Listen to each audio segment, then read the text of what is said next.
Hey everyone, welcome here. I'm Maika, I'm a psychologist, and this is Becoming an Expert at Self-Leadership.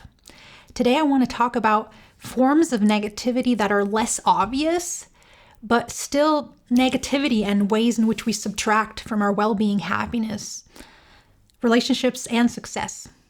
I hope this video will help you gain more awareness of these forms of negativity so you can let go of them and feel better.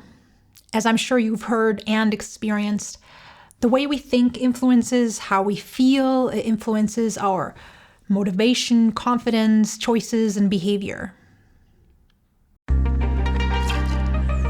Let's get straight into it with number 1, discounting the positive. This is a form of negative thinking that shuts out positivity. So it's not about focusing in on the negative, but it's about not seeing positivity. Or better, it is seeing positivity, but then not allowing it to stand. It doesn't count. We brush it off as untrue or insubstantial.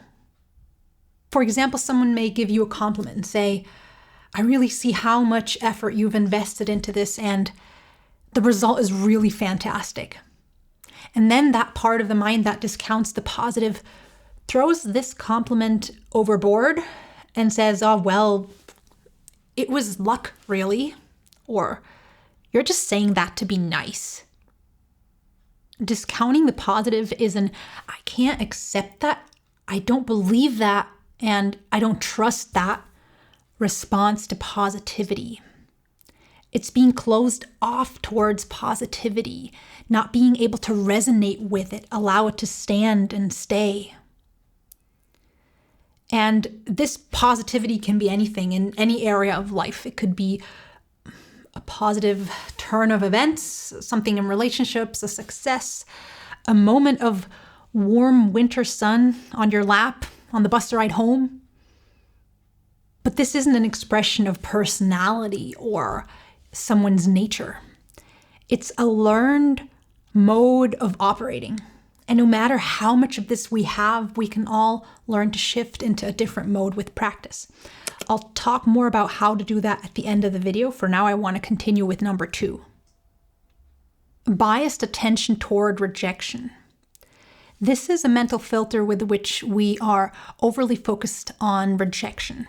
This means that our goals are directed at avoiding rejection and not at pursuing something that matters to us, something positive. So the people we spend time with, the places we go, the projects we dedicate ourselves to, all of that is chosen based on avoiding rejection, not based on doing something important to us. This also means that our attention is quickly caught by rejection. We notice it easily and stay with it and can get caught up in worrying about it for hours. It also means that we start noticing and seeing rejection where it isn't, like feeling rejected when someone expresses a different opinion or preference than you have, or when someone doesn't answer a text within the next hour. With biased attention toward rejection, we also feel deeply hurt by slight harshness or unfriendliness. The intensity of our emotional response doesn't match the severity of the situation. It goes above and beyond what would be an adaptive, helpful, healthy emotional response to critical feedback or unfriendliness. And we're overly busy managing and responding to real and imagined rejection. We talk about it for hours with friends. We can't let it go. We plot how to respond, and so on. Number 3, taking an absence of effusiveness to mean that something's wrong.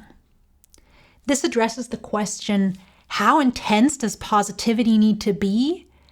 How bright in its colors, how loud, how heavy, how big, so that you can perceive it as something that is positive, safe, hopeful, and not negative and threatening. When you're presented with positivity, how effusive does it need to be presented so that you don't think something's wrong? How gushy, exuberant does the person need to speak?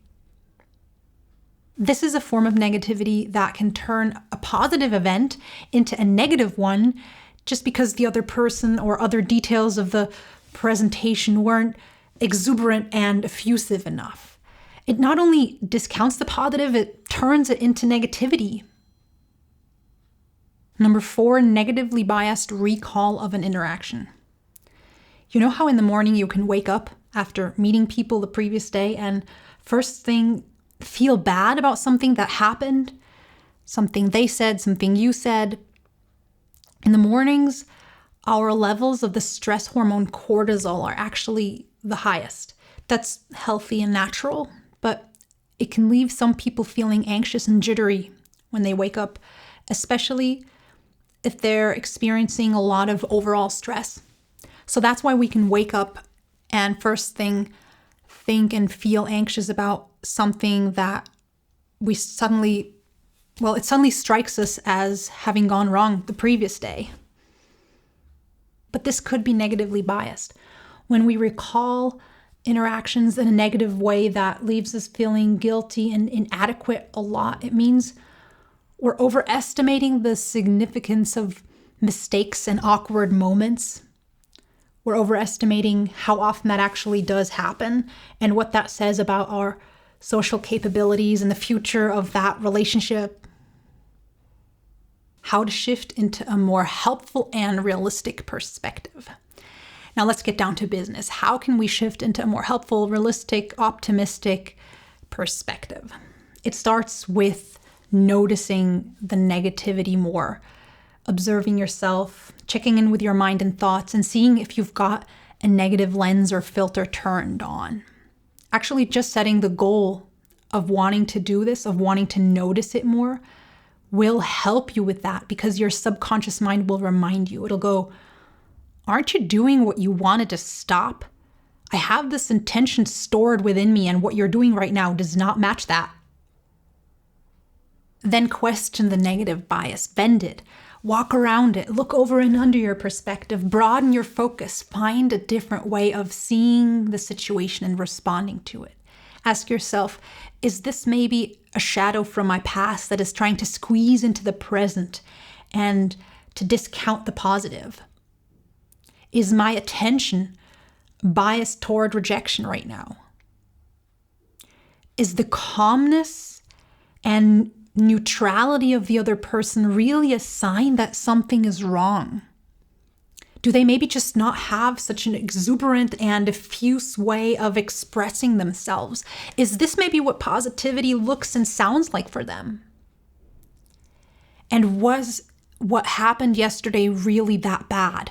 What can I remember from our interaction yesterday that, felt good and confirming of our bond? And then practice holding on to this new and more helpful perspective. Allow it to sink in, stay with it for a while. Allow it to leave a mark in your mind. Notice how different your body and emotions feel when you're looking out onto the world from this new perspective. Allow it to expand in your body, give it room. Allow it to flow through your whole body. Thanks for tuning into this really important self-leadership topic.